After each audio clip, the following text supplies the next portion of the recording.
Salut tout le monde.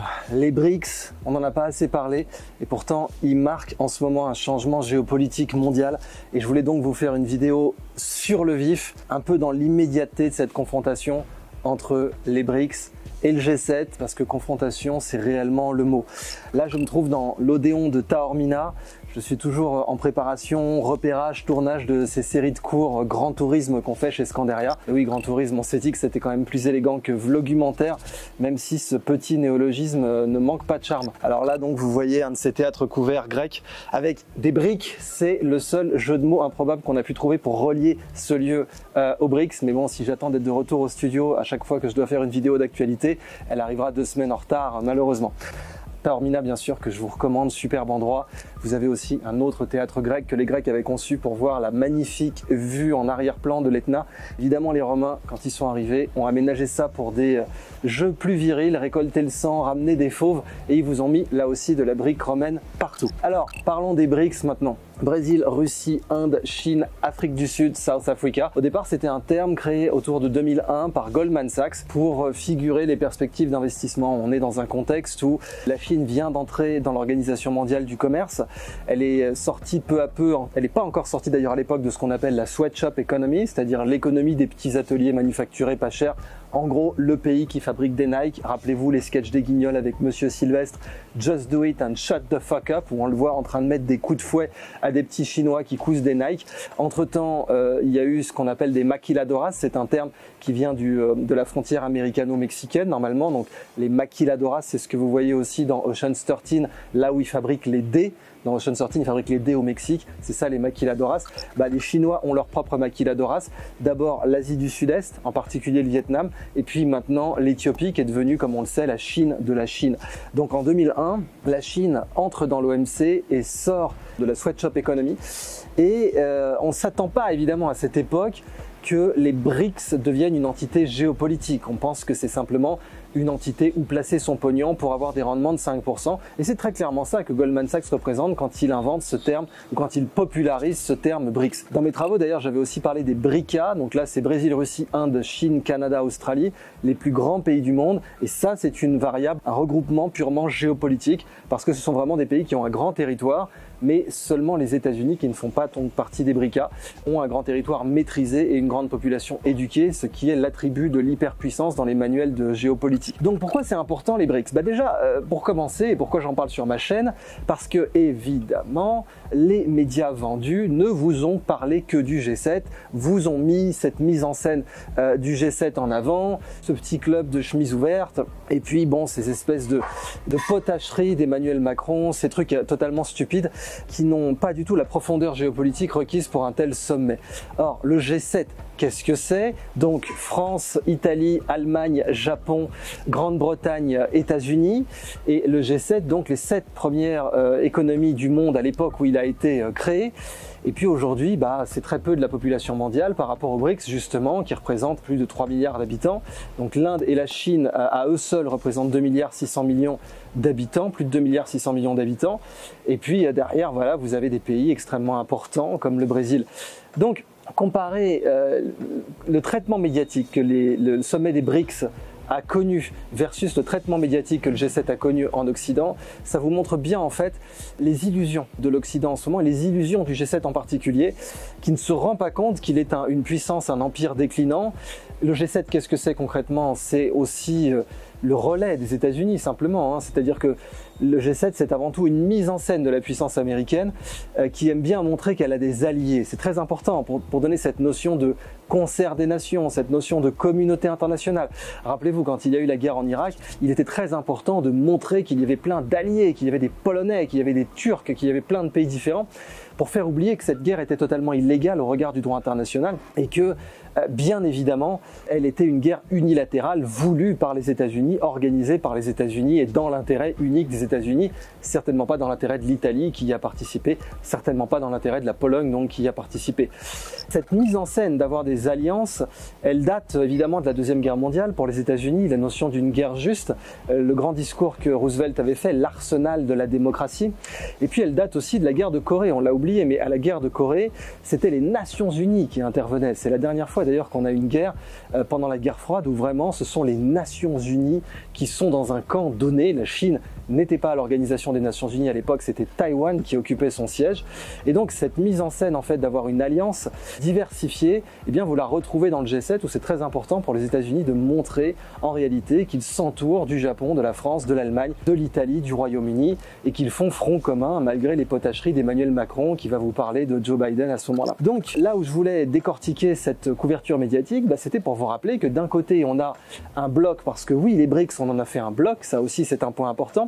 Quand Goldman Sachs en parle, c'était simplement un acronyme pour placer ses capitaux. Et aujourd'hui, à cause de nos conneries et de nos interventions illégales comme l'Irak, et puis comme les interventions en Syrie aussi qui ont été déterminantes, Libye et Syrie qui ont été déterminantes pour la consolidation des BRICS, qui d'ailleurs n'était pas évidente, puisque l'Inde et la Chine restent des rivaux absolus en Asie et deux puissances nucléaires rivales avec une économie de plus en plus comparable. Eh bien, nous avons fait des BRICS un bloc géopolitique. Et donc l'analyse dans cette couverture médiatique, c'est que un groupe qui représente 3 milliards d'habitants n'a pas été couvert médiatiquement comme il l'aurait dû. Et puis en plus de ça, vous avez évidemment son importance économique, son importance militaire. La Chine, même si elle n'a pas d'expérience militaire importante depuis les années 70, ça c'est un point essentiel, on nous présente la Chine comme dangereuse, etc. Ce qu'elle est, bien entendu, mais son armée, on a tendance à la surestimer pour justifier les budgets militaires, en particulier aux États-Unis, alors qu'en réalité, la Chine, depuis son intervention désastreuse au Vietnam après le départ américain, n'a pas connu d'expérience militaire significative à l'étranger. Mais donc, les BRICS, et c'est là que je voulais en venir, sont beaucoup plus importants que le G7. Pour vous et pour le monde. Pour la géopolitique mondiale, les BRICS sont beaucoup plus importants que le G7. Et ils représentent un pivot géopolitique mondial, un pivot historique du monde. Le 21e siècle va être infiniment plus déterminé par les BRICS que par le G7. Pourquoi, bien sûr, on n'a pas voulu représenter les BRICS? Parce que Poutine y a joué un rôle très important. Parce que la Russie, au sein des BRICS, est un médiateur redoutable. Je vous ai dit dans d'autres vidéos et dans des mémorandas aussi que je fais pour ma communauté que la Russie continue à se voir comme une puissance européenne. C'est l'aigle à deux têtes, tourné à la fois vers l'Asie et vers l'Europe. Mais Saint-Pétersbourg, donc créé par Pierre le Grand, c'était spécifiquement à l'époque une capitale faite pour être tournée vers l'Europe. C'est pas pour rien par la suite que Catherine de Russie va inviter Voltaire. Donc la Russie se voit toujours comme une puissance européenne, mais nous la poussons vers l'Asie et du coup ça lui donne un levier géopolitique particulièrement important. Elle peut devenir un médiateur entre la Chine et l'Inde et le réseau diplomatique de la Russie, qui n'est pas à prendre à la légère, fait que la Russie par exemple demain pourra encourager les BRICS à créer une organisation des Nations Unies 2.0. Et c'est aussi là que je voulais en venir. Le G7 n'est pas en position de créer une organisation des Nations Unies alternative pour notamment la résolution de conflits, mais les BRICS le sont complètement. Et si demain les BRICS voulaient créer une organisation avec des diplomates, avec une plateforme, avec l'équivalent d'une structure un peu collégiale, voire quasiment parlementaire, pas seulement l'organisation de coopération de Shanghai, qui est aujourd'hui une réponse à la projection de l'OTAN en Asie centrale, mais également en fait une sorte vraiment de mini-organisation des Nations Unies pour l'Asie et pour les pays émergents, donc en incluant l'Amérique du Sud, comme zone où le Brésil aimerait avoir un levier géopolitique, eh bien là, les BRICS auraient un impact majeur. Pareil, si les BRICS devaient décider demain de créer un panier de devises. Pour l'instant, la Chine envisage d'être le FMI numéro 2, ce qu'elle est en Afrique. La Chine a tellement d'obligations américaines, détient tellement de dettes américaines, qu'elle peut se prévaloir d'être un FMI numéro 2 aujourd'hui, et on le voit dans les prêts africains, mais on le voit aussi pendant la crise grecque. Mais l'Inde, évidemment, n'est pas très satisfaite de cela. Elle ne voudrait pas que le renminbi qui signifie littéralement la monnaie du peuple, la monnaie populaire, devienne une monnaie convertible avec un FMI numéro 2 exclusivement chinois. Mais c'est là que les Russes, justement, pourraient avoir un levier diplomatique redoutable, en particulier s'ils s'entouraient efficacement du Brésil et de l'Afrique du Sud, pour dire, voilà, créons un panier de devises, créons un fonds monétaire international à nous, avec un panier qui inclura donc la roupie, le renminbi, le rouble, baqué, adossé sur les énormes gisements de matières premières que possèdent les Russes, etc. Et là, évidemment, c'est ce que les médias vendus auraient dû vous dire. Si leur mission avait été de vous informer, de faire de vous un peuple libre et hautement informé, digne des meilleurs mémorandas et digne des meilleurs briefings, c'est ça que les médias vendus vous auraient dit. Les BRICS représentent un pivot majeur dans la géopolitique du 21e siècle. Ils sont de facto beaucoup plus puissants que le G7 en termes de perspectives économiques, de territoire et de population. Si nous nous considérions en démocratie, ce qui est tout de même un peu rigolo vis-à-vis de la Chine, mais qui ne l'est pas vis-à-vis par exemple de l'Inde, eh bien, nous devrions reconnaître que 3 milliards d'habitants, ce n'est pas être isolé. Et isolé, c'est bien sûr le terme qui a été utilisé pour Vladimir Poutine. Ben non, Vladimir Poutine n'était pas isolé. En fait, c'est le G7 qui était particulièrement isolé, tristement. C'était même assez ridicule. On a vu Boris Johnson nous sortir que Poutine avait envahi l'Ukraine parce que c'était un homme. Alors bon, bah, moi, je veux volontiers lui rappeler que c'est Catherine de Russie qui a fait la conquête de la Crimée en 1783. Ça et 520 000 km² de territoire qu'elle a conquis. Et puis ne parlons pas de l'Angleterre victorienne, hein, l'apogée de l'Empire britannique, quand c'était une femme au pouvoir. Avant, nous avions eu Elisabeth I, qui elle aussi n'a pas tout à fait démérité en matière de conquête impériale. Donc bon, si le G7 n'est bon qu'à sortir ce genre de conneries en chemise ouverte et à faire passer les leaders dits occidentaux pour des influenceurs Instagram, bah évidemment, les BRICS vont prendre encore plus de poids, encore plus d'influence et surtout encore plus de légitimité. Quoi qu'il en soit, 3 milliards d'habitants, ce n'est pas à prendre à la légère et ce n'est pas être isolé. Or, pendant que le G7 s'agitait et essayait de, un peu comme des vieux beaux si vous voulez, on pouvait avoir un Boris Johnson et un Macron moumoute, saillante, essayer de devenir le prochain McFly et Carlito, on voyait des leaders des BRICS en costard-cravate traiter de l'économie mondiale et traiter du relais de croissance, puisqu'à eux seuls, ils représentent la croissance mondiale. C'est un fait. La croissance mondiale est dans les BRICS. Et encore une fois, c'est pas aujourd'hui qu'on le découvre, ça fait 20 ans, puisque c'est Goldman Sachs qui l'avait particulièrement bien identifié et défini comme ça en 2001. Donc, réellement, vous devez être au courant que les BRICS représentent le futur géopolitique du monde, que la France devrait en être consciente. Bien entendu, je fais ces revues pour les francophones. Et donc, les Français, les francophones en général, les pays du Maghreb doivent être particulièrement conscients de ce que les BRICS représentent l'avenir. D'ailleurs, c'est pas pour rien que quand l'Ukraine a voulu parler en Afrique, eh bien, seuls 4 chefs d'État l'ont écouté parce que, évidemment, l'Afrique est particulièrement consciente du fait que les BRICS vont représenter le FMI 2.0 et donc l'avenir de leur croissance économique. Mais aussi, et là aussi je voulais insister là-dessus, l'avenir de leur sécurité, puisque rien n'empêche les BRICS aujourd'hui de monter une organisation des Nations Unies alternative qui au départ aurait un mandat très précis, par exemple la sécurité en Asie du Sud-Est, les relations avec l'ASEAN, que sais-je. Et si cette organisation des BRICS démontrait qu'elle était capable de résoudre des conflits là où les Nations Unies ont échoué, parce que comme le disent très bien les Américains, oui, les casques bleus, c'est très sympa de les envoyer de temps en temps, mais quand ça marche pas, on envoie les casques verts. Et malheureusement, c'est la réalité des Nations Unies aujourd'hui, c'est-à-dire qu'on a des traités internationaux, certes, mais l'intervention américaine en Irak a pleinement démontré que quand les Américains veulent faire une guerre illégale, ils peuvent, et les médias vont en plus les soutenir. Rappelons qui des Glucksmann, qui des BHL, qui des gens qui allaient devenir les futures autorités morales des plateaux télévisés français, avaient dit que la guerre en Irak était une bonne chose. Je me rappelle d'ailleurs d'un gars dont le nom m'échappe, mais qui est, le monde diplomatique l'a présenté, je crois, comme chasseur de conspi, qui était évidemment un vendeur de guerre en Irak, comme des paquets de lessive aujourd'hui. Donc, on doit, d'ailleurs, rappelons aussi que il a bien été démontré que Bernard-Henri Lévy a touché de l'argent du Qatar pour vendre des interventions étrangères, notamment en Libye et en Syrie. C'est tout à fait scandaleux, mais c'est une réalité aujourd'hui de l'influence et du fait que la presse ne fait pas son travail en France en majorité. Elle ne vous présente pas la situation géopolitique dans toute sa complexité et dans toute son exactitude, et elle ne vous donne pas donc un panorama de la situation et de son futur.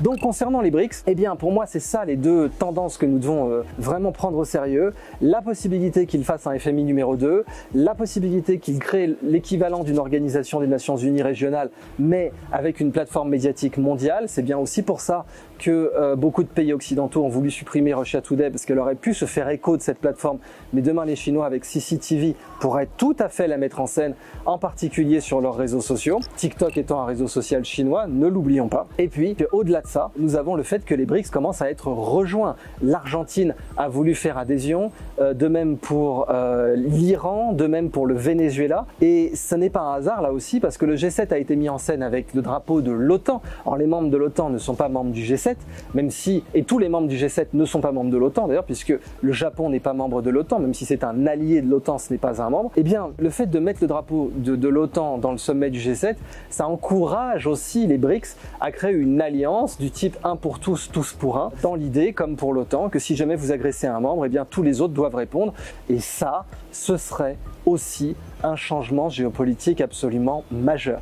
Donc, dans l'ensemble, voyons que nous, médias citoyens, nous, journalistes citoyens, qui sommes les vrais journalistes au XXIe siècle, puisque nous n'avons pas de conflit d'intérêts, puisque nous ne sommes pas vendus, puisque nous n'appartenons à aucun milliardaire, eh bien, nous devons surveiller avec beaucoup plus de vigilance le développement et la montée en puissance des BRICS, qui sont passés en 20 ans d'un groupement, d'un club de cible d'investissement direct à l'étranger, d'un club qui attirait de l'investissement direct à l'étranger, à aujourd'hui une quasi-alliance militaire, une quasi-alliance économique, un FMI 2.0 en devenir et plus de 3 milliards d'habitants bientôt organisés et qui vont faire passer les puissances du G7 ou la gouvernance du G7, puisque évidemment la gouvernance du G7 ne parle pas au nom de ces peuples.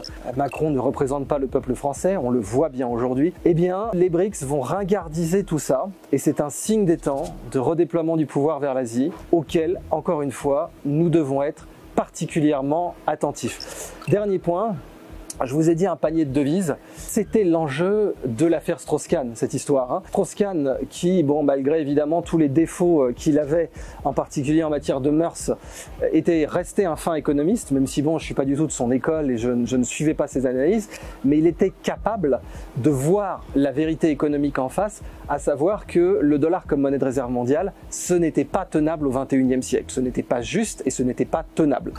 Et tout keynésien qu'il était, Dominique Strauss-Kahn avait bien compris qu'il fallait créer une monnaie de réserve internationale.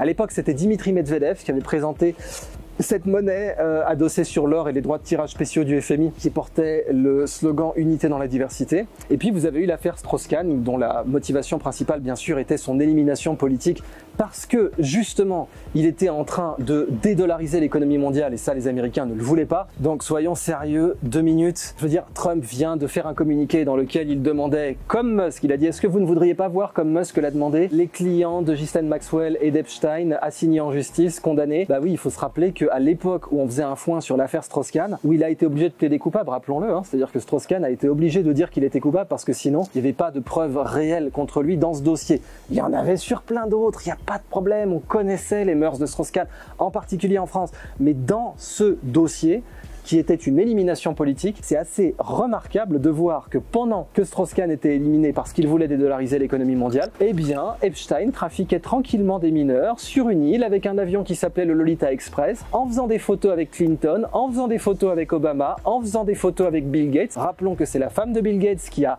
dit à la presse que c'est ses relations avec Epstein qui l'ont convaincu de divorcer, ce n'est pas rien. Eh bien pendant que tout ce beau monde était de près ou de loin associé à un trafiquant de mineurs pédophiles comme Epstein, eh bien on avait fait une mise en scène parfaite sur l'affaire DSK parce qu'il voulait dédollariser l'économie. Eh bien oui, mais l'économie elle finit toujours par reprendre le dessus et aujourd'hui les BRICS sont particulièrement disposés à dédollariser l'économie mondiale. En plus d'un côté on a des États-Unis qui font tourner la planche à billets comme des grands malades et une Union européenne qui le fait aussi. C'est bien pour ça que l'euro aujourd'hui est tombé symboliquement sous la parité avec le franc suisse, ce qui est complètement dingue et ce qui va d'ailleurs être très mauvais pour l'économie suisse au passage. Eh bien, aujourd'hui, les BRICS sont tout à fait en position de créer un nouvel ordre monétaire stable et dangereux, évidemment, pour les puissances en chemise ouverte au G7. Et c'est bien évidemment pour ça que les médias vendus ne vous en ont pas parlé.